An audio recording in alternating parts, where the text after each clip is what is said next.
Now detach your head and count on a watch how many seconds does it take for your head to be translated mechanically on the body. You will see that it will take seconds once everything is ready for final severance.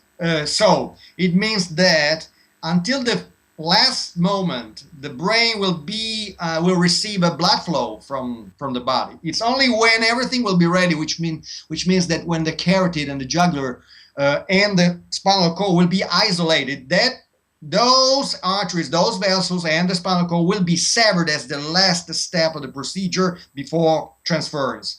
So imagine now your head, okay, everything has been cut except for the blood supply and the spinal cord. Then you sever them and you transfer your head onto the mule body. This takes seconds. At this time, with silicone tubings, you will be reattached to the vascular supply of your body donor, and we expect blood flow to be reinstated within no more than 20 minutes. So this is pretty cool. Hypothermia, as you know, you can just deep freeze a brain for up to 15 degrees Celsius for about 1 hour. So 20 minutes is more than safe.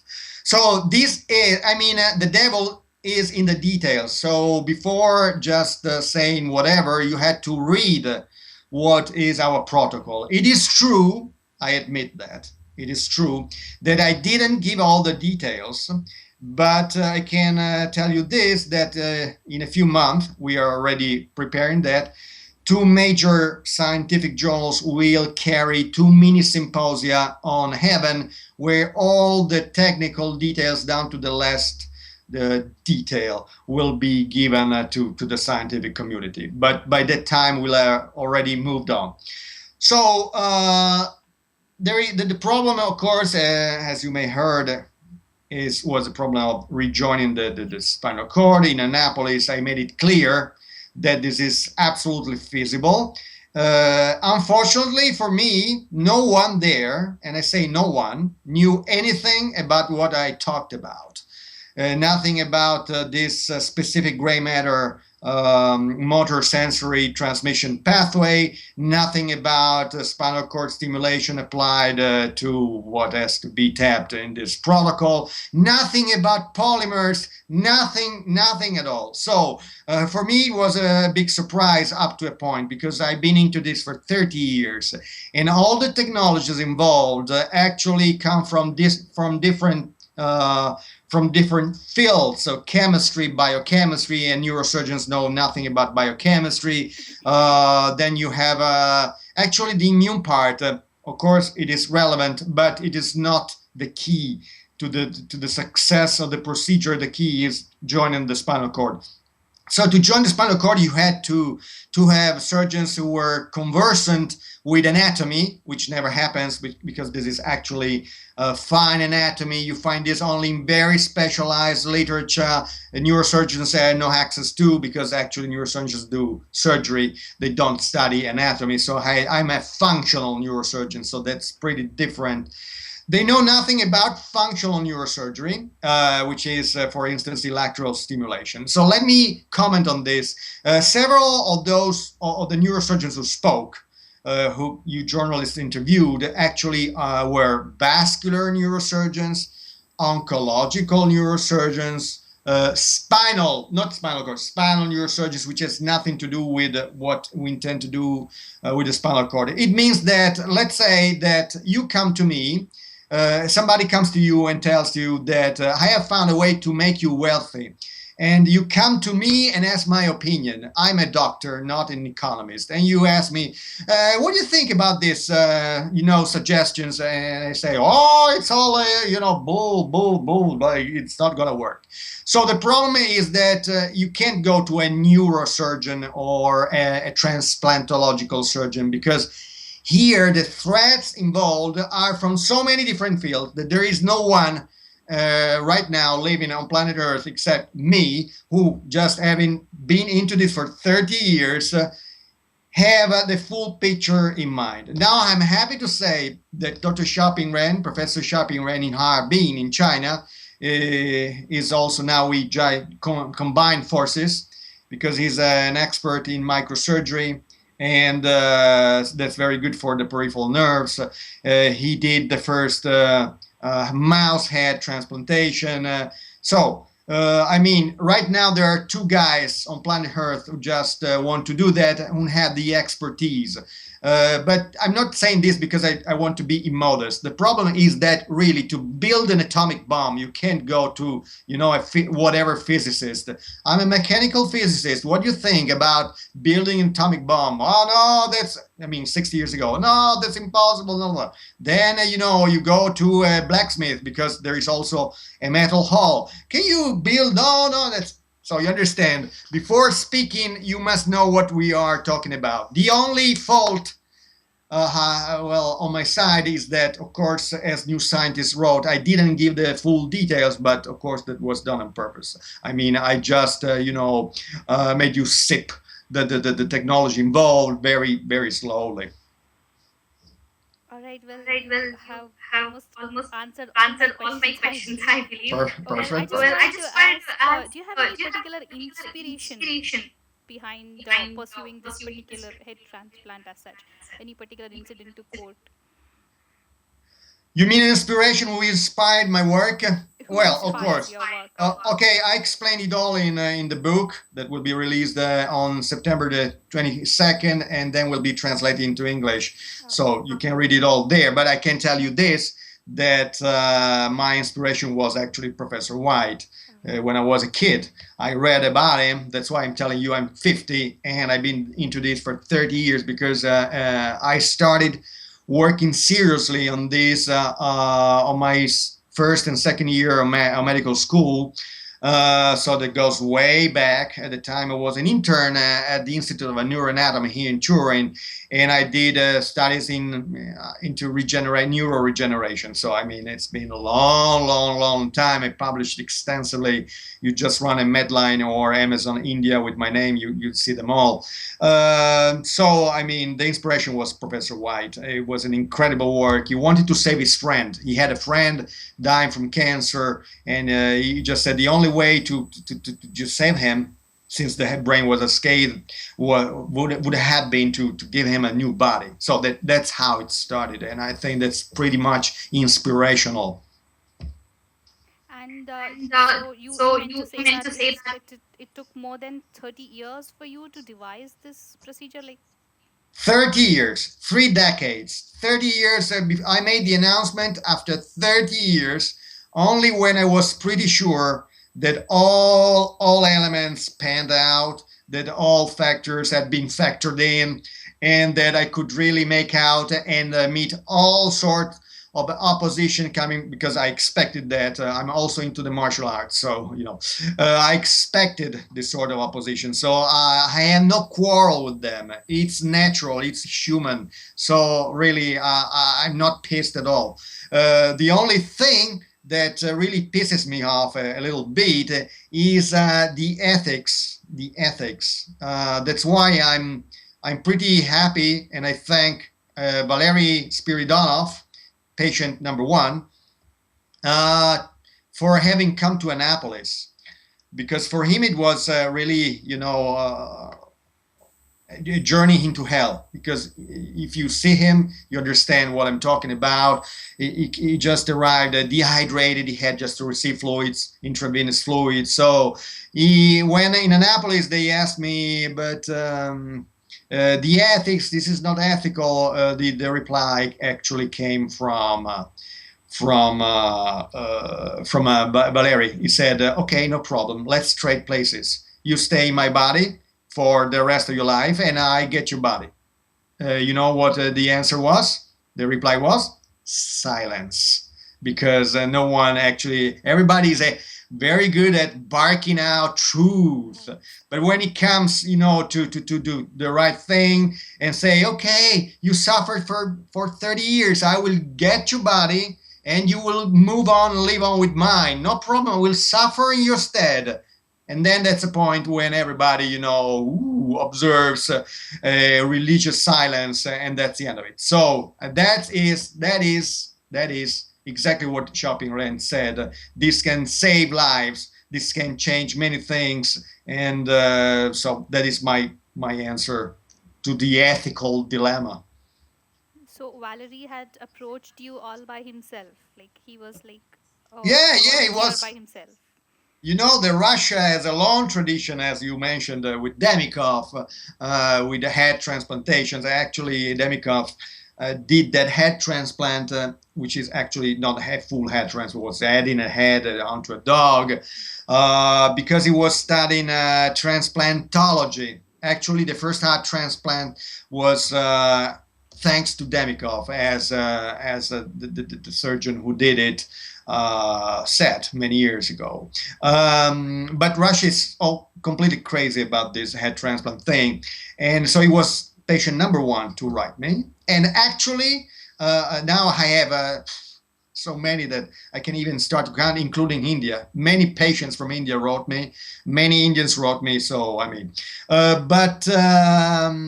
so I'm happy to give you this interview because actually, you know, in your tradition, head transplantation actually happened.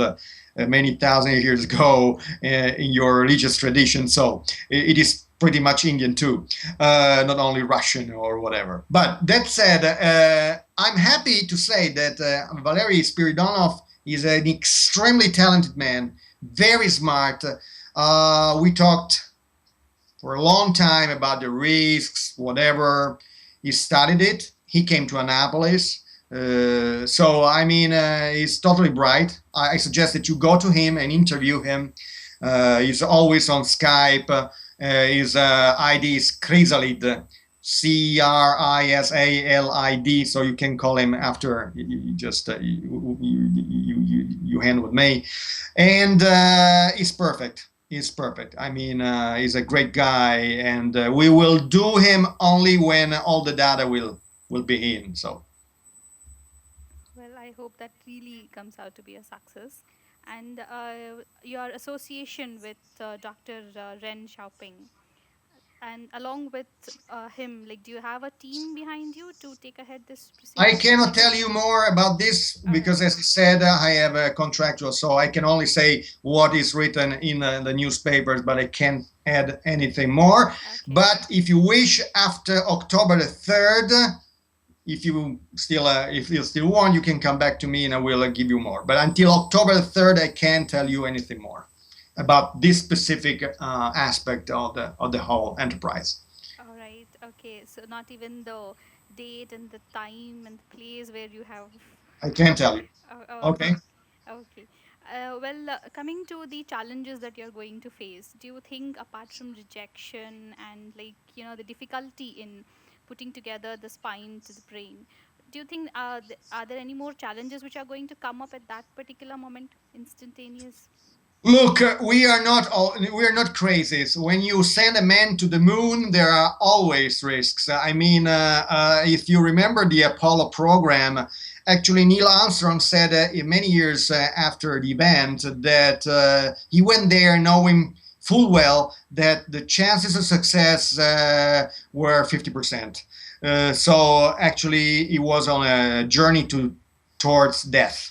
He did it, but he just lucked it out. Lucked it out. America at the time just showed it off, as you know. American technology being the best in the world, but actually the chances of them crashing onto the moon were very high. You remember Apollo 13? Apollo 13 was a near disaster because of the explosion of the oxygen tank. So of course, when you catch a plane, you are not 100% assured that you will make it to wherever you're going. When you just hop on a car, you can crash. Right now, I could die before you because of a brain aneurysm. So, I mean, let's not be stupid. Of course, there are risks. No one, life is about taking risks. This is human life. Whoever just lashes out at us, of course, actually many fewer now because after Naples, after blah blah blah blah, I would say that the curve is actually sloping down. because they are reading, they're thinking. We just went everywhere to talk to people. So, but of course there are risks. Of course there are. It cannot be denied, and no one is denied them. Even Valeri, the day will just submit himself to the sort of surgery, will know that it's not 100%. That there is there is a risk of dying, of course, but the risk of dying is for for everywhere, for sorry, everyone. So you understand. Of course, there is nothing is perfect. Nothing human is perfect. But if we don't start, we will never start, and we will never go anywhere because as I explained many times over, head transplant is not only about curing incurable neurological or other disorders, but it's about extending life. So that's the first step. And that is pretty much ethically charged. But that is not for me to decide, as I said many times over. That's for society, for you to decide whether one day head transplant can be tapped for life extension. So I will not add anything more to that. Well, these risks that you have stated, the probable risk which might come up, are we at the right stage of technology and the time frame that we can try to deal with them? Or do you think we should wait for some more time and then No, no, go? no, absolutely, absolutely. I mean, the technology is already there. It's, your question is just like asking the Wright brothers in 1903. Do you believe that the technology we have right now is, fit, is perfect for building a plane? And I mean Kitty Hawk. I mean, Flyer One, the first airplane in history. As you know, it was not like a jetliner of our day. It was, a clunker, but it flew. That is what the first head transplant will be, something like that. I mean, it will fly. It will make people walk in the beginning. Then the technique will be perfected. Even now, if you go to a hospital and you get surgery, you may die. I mean, even after decades and decades of perfecting the technique. So I mean, the technology is there. So the technology is there, absolutely. Well, I'm also quite curious to know after the head transplant, do you think the memory, the knowledge which the person is having, like, would that also be transferred? Oh, look, actually, I believe in consciousness created outside the brain. So I'm a non-materialist. And I also wrote a book about that, on Amazon, Immortal: Why Consciousness is Not in the Brain. So memories, let's stick to to what science generally says, that memories are found in the brain. So if you transfer the brain, you transfer the memories. But actually, it is much more like that. As I made a point in Annapolis, that actually over the past 10 to 15 years, we have discovered that the intestinal flora, the bacteria in our bowels actually control the brain, which is pretty much revolutionary. It means that from Parkinson to multiple sclerosis to obesity, everything is controlled. If you are in a good mood, in a happy mood, if you're sad, if you're depressed, and they are adding more diseases as days go on, they are controlled by our intestinal flora. So that means that much of our personality is controlled by bacteria that release substances that interface with the intestinal nervous system, the plexuses of Auerbach and Meinert, and these, through the vagus, influence the brain. So actually, the question that I just made it clear in Annapolis, since the body will belong to somebody else, and the bacteria too, those bacteria will influence the mind state of the recipient. That's for sure. So I said that the chimera, which is the correct scientific term for what we'll get, the chimera, not Frankenstein, chimera, will be 80% the brain and 20% influenced by the body. Happily, we know how to change, to manipulate, to tamper with the intestinal flora with probiotics, and well, it's pretty specialized field. I will not delve into it, but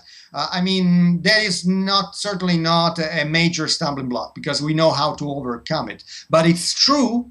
Then there are also other possibilities that I talk about in my other book, Immortal. And as you know, there are guys who receive a new heart, and they seem to develop tastes and other attitudes that belong to the heart owner. And actually, this can be explained very easily. Or at least you can imagine a scenario of explanation, and that's because the work of Professor Levine, a Russian work in the United States, he just found that even the heart, with the sensation, that is all these cells that communicate electrically through gap junctions, they have the ability to store information. So that is not impossible that even the heart might store, and even the bowels intestinal the intestinal nervous system might store memories of some sort. That is something which is very rudimentary at this time, but it may be a possibility. So you understand, there are many subfields involved in a head transplant, many fields that the head transplantation touches upon, and you must know them all. So to know them all, to know the literature, just dealing with this and that, you have to study pretty hard. So that is 30 years. Well, thank you so much, Dr. Sergio, for talking to us. It was a pleasure having you on board.